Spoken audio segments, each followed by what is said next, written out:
Ifriqiya Sport. La planète e-sport avec Ifriqiya Sport. Votre magazine continental qui traite le sport sur tous les terrains et dans toutes ses dimensions. L'Afrique et le sport ne font qu'un. Salutations l'Afrique, Salama, Nagalef, Ndjaraman, Ayo, Boto, à tous les auditeurs de Ifriqiya FM, la voix africaine faite par des Africains pour les Africains.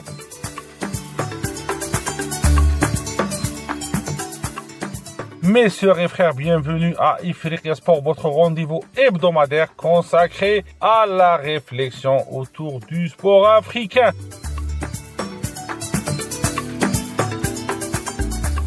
On parle handball, football, lutte traditionnelle, basketball, on touche à tous les sports.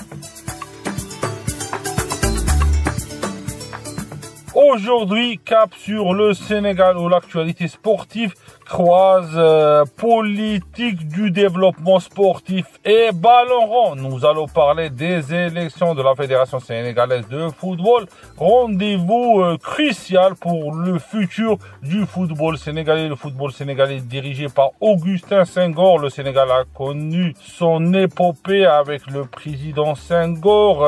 Déjà beaucoup de débats autour du football sénégalais, d'espoir, de tension entre les candidats à la Fédération sénégalaise de football. Avec nous, Harouna Dramé, vice-président de l'Association sénégalaise de presse sportive, fin connaisseur du rouage du sport sénégalais et bien sûr du football, sport roi dans la teranga, la terre d'hospitalité sénégalaise. Installez-vous bien, on va avoir avec nous Harouna pour parler du football et de la Fédération sénégalaise de football. Avant cela, mes sœurs et frères, je vous prie d'aller liker les émissions de Ifriqiya FM sur YouTube. On est présent X, Instagram.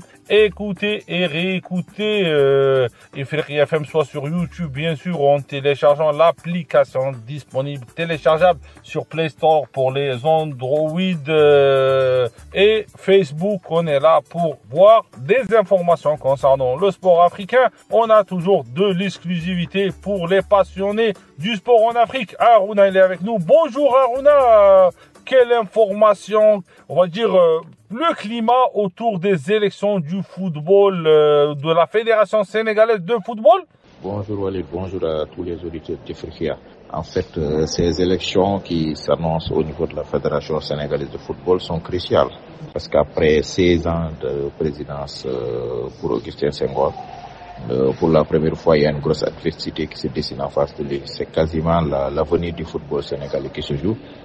Comme souvent dans une assemblée générale élective, on s'attend vraiment des jours très très durs avec beaucoup de candidats parce que cette fois-ci il y a 6 à 7 candidats qui se discutent le fauteuil.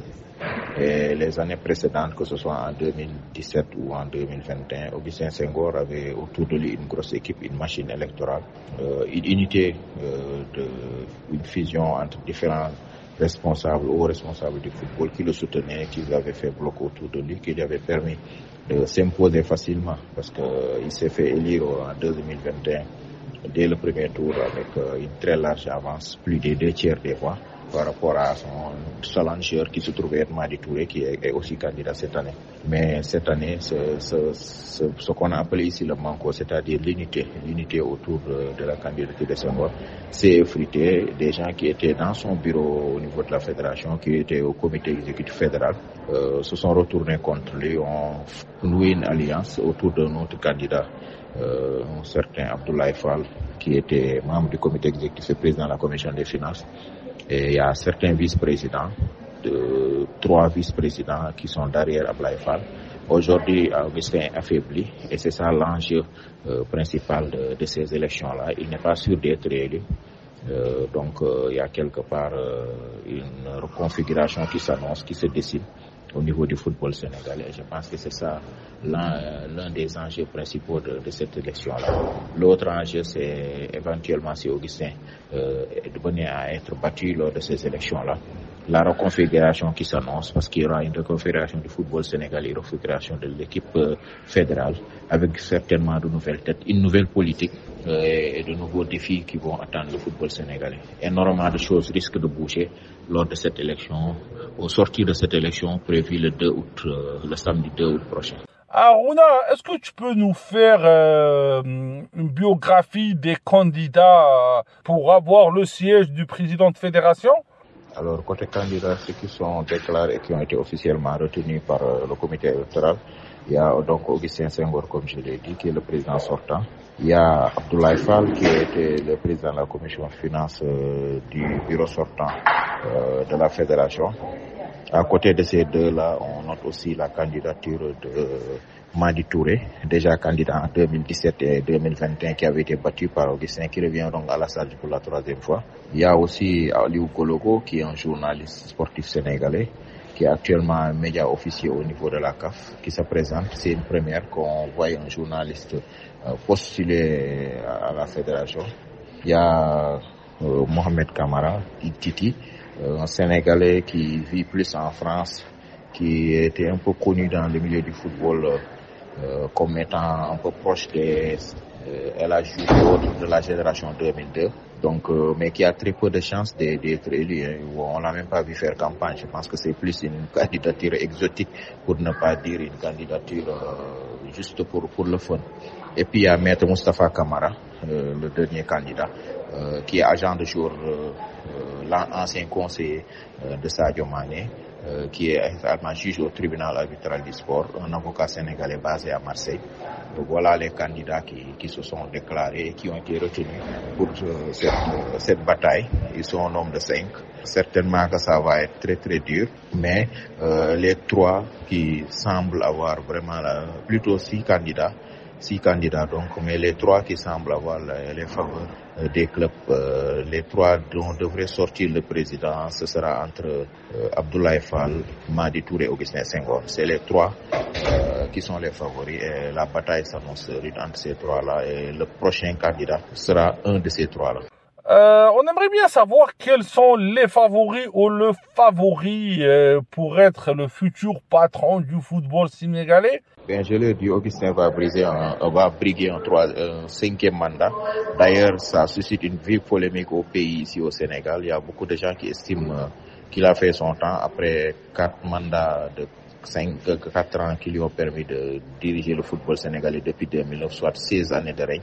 D'aucuns estiment qu'il ne devait pas se représenter, qu'il devait passer la main, savoir partir pendant qu'il est temps pour ne pas faire le mandat de trop. Mais il s'est jeté dans la bataille et d'ailleurs au dernier moment, parce que ses collaborateurs ont attendu, il avait annoncé qu'au mois de mars 2025, il allait donner sa décision. C'est au mois de février qu'il avait fait cette annonce-là. Le 12 mars, il y a eu, plutôt le 13 mars, les élections au conseil de la FIFA. Il n'a pas été élu.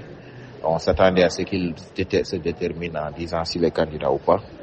Mais finalement, il a attendu quasiment fin mai, au dernier moment, pour ne pas dire l'ultime minute, l'ultime seconde, pour commencer à esquisser un peu des pas qui présageaient de sa candidature. Et finalement, c'est au mois de juin qu'il a officialisé sa candidature, alors que personne ne s'y attendait plus. Donc, on peut voir la surprise de voir Augustin se représenter. Justement pour briguer un mandat, le 5e d'une longue série. Sauf que cette fois-ci, les cartes sont rebattues et qu'il a des adversaires de taille. Et que l'unité qui avait vraiment prévalu et qui lui avait permis de pouvoir s'imposer lors des élections présidentielles assez facilement, cette unité n'est plus de rigueur. Aruna, est-ce que tu peux nous expliquer aussi, pour moi bien sûr et pour les auditeurs, les critères d'éligibilité pour être président ou pour se présenter aux élections de la Fédération sénégalaise? Alors, les critères, c'est tout simple. Pour être candidat à la Fédération de football, les critères d'éligibilité, c'est être présenté par un club ou un collège d'une structure appartenant affiliée à la Fédération, par exemple les ligues régionales de football ou les structures affinitaires comme les associations de médecins, d'arbitres et autres. Donc c'est un peu des critères standards comme ceux qu'on trouve au niveau des instances internationales. Parce qu'il faut savoir que les statuts de la Fédération sénégalaise de football, le code électoral qui préside à l'élection, sont issus justement des statuts standards et du code électoral de la FIFA. c'est des normes internationales qui sont appliquées. Les mêmes règles s'appliquent à tous les niveaux. Au niveau mondial, s'appliquent aussi au Sénégal. Il faut être membre d'une structure membre de la fédération et déposer son dossier de candidature. Dans ce dossier-là, il faut la lettre officielle de déclaration de candidature portée par un club ou une structure membre de la fédération. Un casier judiciaire vierge, parce que si vous avez été victime d'une condamnation au niveau pénal ou civil, vous n'êtes plus éligible au niveau du football. Donc les peines privatives de liberté et les peines pécuniaires vous excluent. Et aussi il y a dans le dossier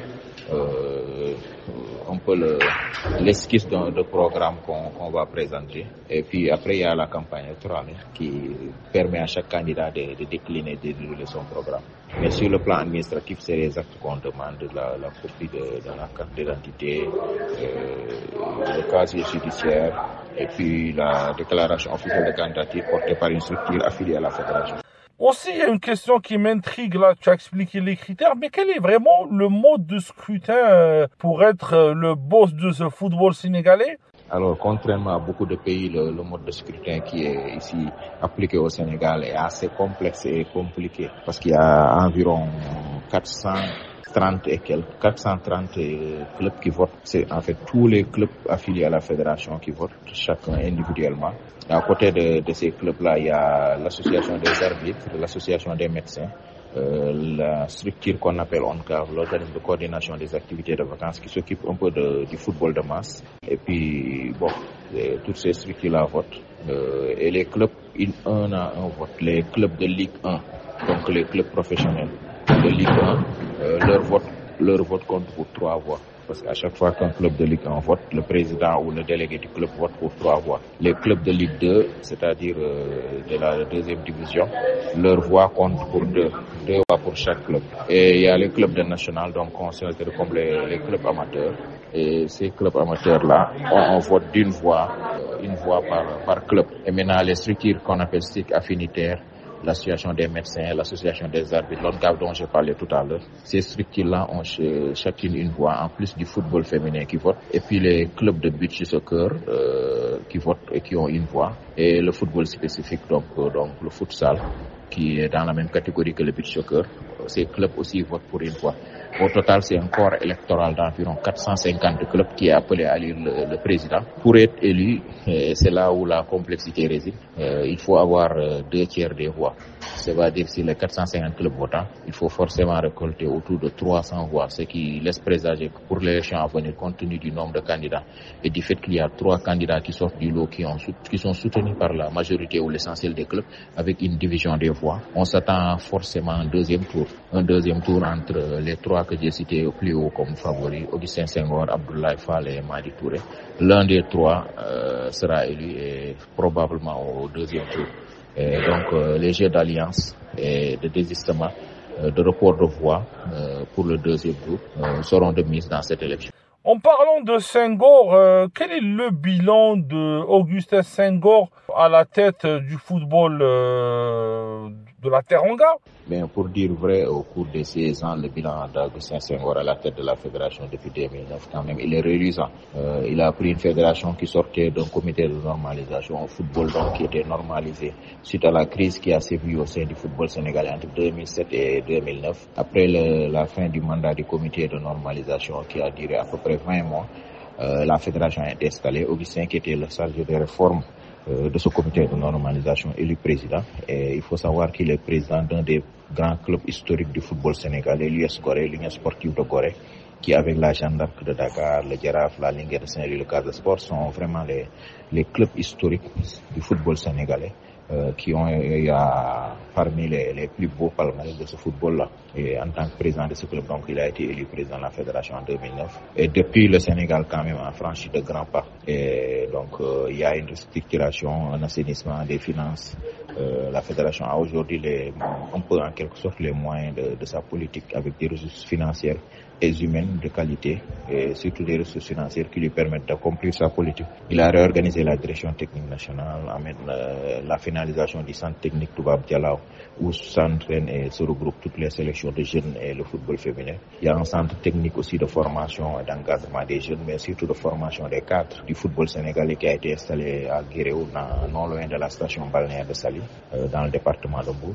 Et à côté de ces structures qui sont en place et bien qui s'occupent d'organisation, de formation des jeunes et de formation des cadres administratifs et techniques du football sénégalais. Il y a aussi ces résultats sportifs qui ont suivi parce que depuis 2015, les catégories de jeunes du Sénégal arrivent à faire des performances. La plupart du temps, elles ont été finalistes ou demi-finalistes en Coupe d'Afrique des U18 et U17 et U20. Le Sénégal a réussi aussi ce parcours extraordinaire. Entre 2022 et 2023, le Sénégal a réussi à remporter tous les titres mis en compétition par la CAF, ce qui n'était jamais arrivé à un pays. Il a remporté la Coupe d'Afrique des Nations chez LA, la CAN Senior au Cameroun.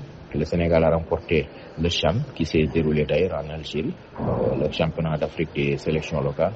Le Sénégal a remporté la CAN des U20 en Égypte et le Sénégal a remporté aussi la CAN des U17 également en Égypte. En plus de cela, le Sénégal avait remporté quelques semaines plus tôt la Coupe d'Afrique des Nations pour la 9e fois au niveau du beach soccer, ce qui fait que le Sénégal détient le record d'ailleurs de victoire dans le beach soccer. La seule compétition que le Sénégal n'a pas gagnée depuis qu'Augustin Senghor est président de fédération. Parmi les trophées mis en jeu par la CAF, c'est la Coupe d'Afrique des filles, le football féminin. C'est la seule sélection qui n'a pas gagné un trophée continental. Mais toutes les autres sélections du Sénégal, dans toutes catégories confondues, ont y a remporté au moins un trophée durant son règne. C'est vrai que sur le plan local, on lui reproche le manque de performance des clubs sénégalais, qui la plupart du temps se font éliminer au premier tour ou au deuxième tour des compétitions africaines, à l'exception notable peut-être du Jaraaf ou de Génération Foot qui ont réussi, Teungueth FC, ces trois clubs ont réussi quand même de beaux parcours, atteignant les phases de groupe en Ligue des Champions en Coupe CAF. Mais ça s'arrête là, donc le palmarès il est là, il est assez élogieux. Pour Augustin Senghor, c'est le plus beau palmarès du football sénégalais qu'il a réussi à tisser au cours de ces 16 années de présidence. Et aussi, que reprochent ces détracteurs pour Augustin Senghor? Est-ce qu'il y a des reproches bien particuliers? Bien, le principal reproche que les détracteurs de Senghor lui font, c'est juste simplement aujourd'hui dans la campagne sa longévité. On estime qu'après 16 ans quand même, pour un football qui est régi par des règles démocratiques, un vote démocratique, il est temps pour lui de céder la place à quelqu'un d'autre. Sinon, sur le plan du bilan, des résultats, il est difficile de trouver des arguments à faire valoir, en tout cas, sur le plan des performances internationales. Maintenant, il y a toujours cet aspect foot local, football amateur que les étudiants estiment pas assez soutenu. Et même là, ces détracteurs attaquent, mais Augustin et son équipe et ses proches répondent par l'argument selon lequel aujourd'hui le football local au niveau amateur, que ce soit le championnat amateur de National 1, National 2, le championnat régional dans les différentes catégories, le football féminin, le beach soccer ou le futsal, toutes ces compétitions-là sont supportées financièrement par la fédération. Mais ça, c'est une stratégie mise en place par Augustin et son équipe, la fédération prend en charge de ces coûts-là, ce qui allège un peu les clubs. Et il y a les subventions, il est critiqué aussi à ce niveau-là, parce que la fédération accorde annuellement des subventions à tous les clubs sénégalais. Seulement, on estime que c'est des miettes, c'est assez maigre comparé aux charges auxquelles font face ces clubs, notamment les footballs amateurs, où on estime que les primes aussi ne sont pas suffisamment élevées par rapport à la manne financière qu'engrange le football sénégalais grâce à ses qualifications en Coupe du Monde. Le Sénégal aussi a réussi des performances parce que les deux dernières Coupes du Monde, que ce soit 2018 ou 2022, Augustin Senghor a réussi à qualifier le Sénégal. Aruna, quel a été réellement son rôle dans le développement du football sénégalais? Augustin a joué un rôle important quand même parce qu'il était responsable des textes au niveau du comité de normalisation qui a dirigé le football sénégalais entre 2008 et 2009 pendant environ 20 mois. Et dans le cadre de ce processus, il a participé au niveau du comité qui s'occupait de la mise en place du football professionnel au Sénégal, parce que le football professionnel au Sénégal a été lancé en 2009 justement, avec l'arrivée d'Augustin Senghor à la tête de la fédération de football. La saison 2009-2010 a été la première saison du football professionnel au Sénégal. Et il a joué un très grand rôle durant cette période-là pour la mise en place de la Ligue de football professionnel qui gère la Ligue 1 et la Ligue 2. Un total aujourd'hui de 32 clubs qui évoluent au niveau de ces deux paliers-là, soit 16 équipes pour chaque catégorie, pour chaque palier, chaque niveau, la Ligue 1 16 équipes, la Ligue 2 16 équipes. Et aujourd'hui, le constat, c'est que ces dernières années, la Ligue n'ayant pas pu décoller financièrement parce que faisant face à un déficit de partenaires, de sponsors et à l'absence totale de soutien de la part de l'État avec zéro subvention venant de l'État. Et une bonne partie des salles de la Ligue ont été prises en compte par la fédération. Par exemple, les arbitres qui officient lors des matchs de Ligue professionnelle sont payés par la fédération à la place de la Ligue qui n'a pas la possibilité financière de le faire. Et la fédération accorde aussi annuellement une subvention de 150 millions de francs CFA à la Ligue. Ça fait à peu près quand même une grosse manne financière autour de presque 200 000 euros, un peu moins de 200 000 euros annuellement pour le fonctionnement de la Ligue. C'est vous dire que la fédération a beaucoup fait. Et donc pour la Ligue et que Augustin vraiment a joué un rôle important dans la structuration, dans le développement et puis dans la bonne organisation de la Ligue, qu'il aide à pouvoir dérouler son projet. Maintenant, il y a des choses à améliorer, il y a beaucoup de manquements qui sont relevés, ça et là. Mais bon, peut-être avec le temps, on pourra peut-être solder toutes ces difficultés-là et permettre à la Ligue d'être encore plus performante. Aussi, Aruna, moi, j'ai une question. Quelle est l'implication du football pro autour de ces élections et tout ça? Oui, là, je pense que l'implication des clubs professionnels amateurs, elle est réelle au niveau du football. Augustin, depuis qu'il est là, quand même, autour de lui d'une équipe dans laquelle on retrouve tant le football professionnel que amateur. Au niveau du bureau de la fédération, le premier vice-président de la fédération sénégalaise de football se trouve être le président de la Ligue professionnelle. Donc, pour permettre à la Ligue de pouvoir peser sur les décisions. Le deuxième vice-président statutaire, parce que c'est le statut qui détermine l'organigramme du bureau, et le président de la Ligue amateur.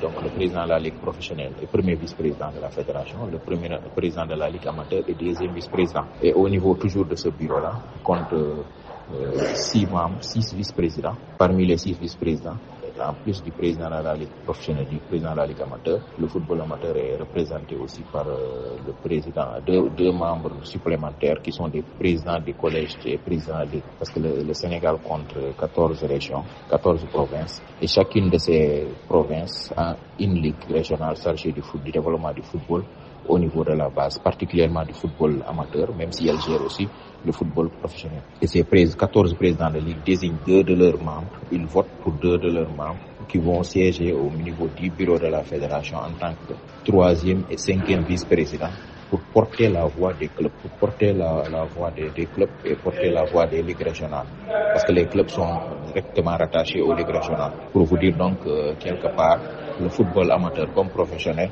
est pris en compte dans la gouvernance aujourd'hui du football sénégalais. Madi, le président de Génération Foot, comme tu as expliqué, il est parmi aussi les candidats. Quelles sont les chances de Madi Touré pour être futur président de la fédération? Bien, compte tenu de l'expérience de Madi qui s'est battu à 2 reprises contre Augustin, il a été candidat, comme je l'ai dit, en 2017 puis en 2021 et il a perdu à chaque fois. En 2021, c'est vrai qu'il avait plus de 150 voix au niveau des clubs, mais le fait est que effectivement il semble être le principal adversaire de Senghor, mais il y a un grand mais à ce niveau-là, il est inconnu. C'est ce que peut faire Abdoulaye Fall. Abdoulaye Fall, dont j'ai parlé parmi les candidats, n'est pas un nouveau venu. Il dirige la Ligue régionale de football de Diourbel, une région du centre du Sénégal, depuis 10 ans. Il est surtout le président d'un club professionnel qui vient d'accéder en Ligue 2 professionnelle. Il a maillé depuis 4 ans quand même, on le voit très actif dans le monde du football sénégalais au niveau de la base des clubs. Il a travaillé énormément. Et autour de lui, il y a beaucoup de personnages, de personnalités clés, comme on dit, des porteurs de voix, comme Abdoulaye Sow, qui était président de la Ligue amateur, tout puissant président de la Ligue amateur de football et qui brigue cette année la Ligue professionnelle, qui le soutient. Il y a Cheikh Tek, qui est le président du Giraffe de Dakar, le club le plus titré du football sénégalais, et qui a joué la dernière Coupe d'Afrique des clubs en Coupe CAF jusqu'à phase de poule, qui a fini 3e de son groupe. Et à côté de ces gens-là, il y a d'autres aussi qui le soutiennent. Donc, ce ne sera pas aussi facile pour Madi Touré. Il se pourrait d'ailleurs que certains pensent qu'avec l'effritement de l'électorat de Senghor, les divisions autour de lui, on pourrait avoir un deuxième tour Abdoulaye Fall Madi Touré. Maintenant, il reste que Madi Touré a quand même bien tissé sa toile ces dernières années aussi pour pouvoir se représenter, essayer enfin de gagner la présidence de la République. Sa vision, elle est claire. Il veut un football professionnalisé. Il veut répliquer ce qu'il a réussi avec Génération Foot, dont il est le président, qui, grâce à un partenaire avec le FC Metz, ces 15 dernières années a sorti de très grands talents du football sénégalais. Si je vous dis Sadio Mané, je vous dis Ismaël Sarr, je vous dis Pape Matar Sarr, je vous dis Lamine Camara, toutes ces pépites du football sénégalais là sont passées par Génération Foot, ont été formées par ce centre dirigé, ce club professionnel aujourd'hui, mais qui est quand même un centre de formation très dynamique dirigé par Madi Touré. Il veut dupliquer ce modèle-là au niveau national et faire professionnaliser davantage le football sénégalais, donner des moyens parce qu'il a un vaste programme marketing et sponsoring pour donner des moyens financiers au football sénégalais, au club plus particulièrement pour leur développement. Donc je pense que Madi a une vision très claire, son programme il l'a partagé. Il veut le football pour le club, le football pour les footballeurs et le football qui va faire avancer le Sénégal. Et il veut créer une économie du football en quelque sorte, comme il a réussi à Génération Foot. Et donc je pense que ce programme est clair et une vision assez nette de ce qu'il veut faire. Il y a beaucoup de clubs qui adhèrent parce qu'aujourd'hui Madi Touré travaille et est soutenu par le président de Teungueth FC, qui est l'un des grands clubs de la banlieue dakaroise, qui est aussi le directeur de Oryx, une société pétrolière basée au Sénégal et en Gambie et dans beaucoup d'autres pays africains. Il est soutenu aussi par une figure bien connue du football sénégalais, donc qui Djamil Faye, qui est l'ancien président de Guédiawaye Football Club, un club de la banlieue de Dakar également, mais qui a quitté pour créer son propre club, le JOC, Jeunesse Olympique de Guédiawaye, qui a été consultant ou en tout cas a participé à la campagne pour Londres 2012, pour l'organisation des Jeux Olympiques de 2012. Il a été l'un des artisans de la victoire de Londres parce qu'il est consultant, spécialiste en management du sport international. Donc c'est un monsieur très réseauté qui aujourd'hui s'est rangé du côté de Madi Touré avec d'autres personnalités du football. Merci, on continuera avec toi la semaine prochaine. Et voilà, c'est la fin de cette première édition spéciale football sénégalais. L'avenir du football sénégalais se joue dans les urnes et le Sénégal restera toujours un pays phare et on va dire restera toujours comme le symbole du football africain, ce football qui est talentueux, qui est sain, qui est beau. Mes sœurs et frères, à la semaine prochaine pour un autre numéro de Ifriqiya Sport et de 26 minutes sport. D'ici là, prenez soin de vous et restez connectés sur Ifriqiya FM, soit via vos transistors ou sur nos réseaux sociaux.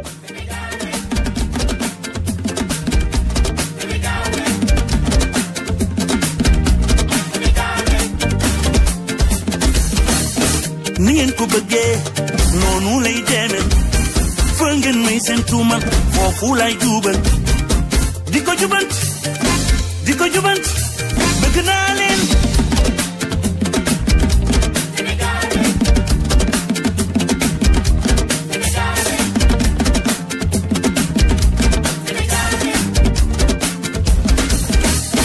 ni képp ku sew mu ma gën a wax ju sew ni képp ku sew mu ma gën a wax ju sew ah képp ku sew dafay dundal bëgg naa leen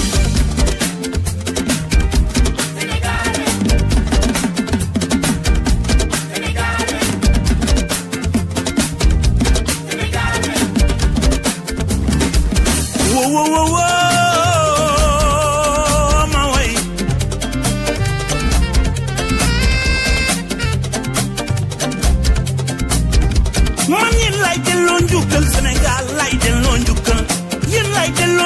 Sénégal lay delloo njukkal lu ma wax yéena fu ma jëm yéena ñi ma bëgg ñan lañ ñi ma mel yéena ko waral daal ci Sénégal mooy dëkku Gaynde Njaay mooy sunu gaal a junjung ñe jësin ni dëkkal ma bësin kon junjung ñe jësin ngeen ma bësin bëgg naa leen fu ngeen ko def fii Youssouf leen def fii moo leen di bégal moo leen di wayal moo leen di waxal fu naqaree mu taxaw hey kooku Youssou Ndour Youssou wayal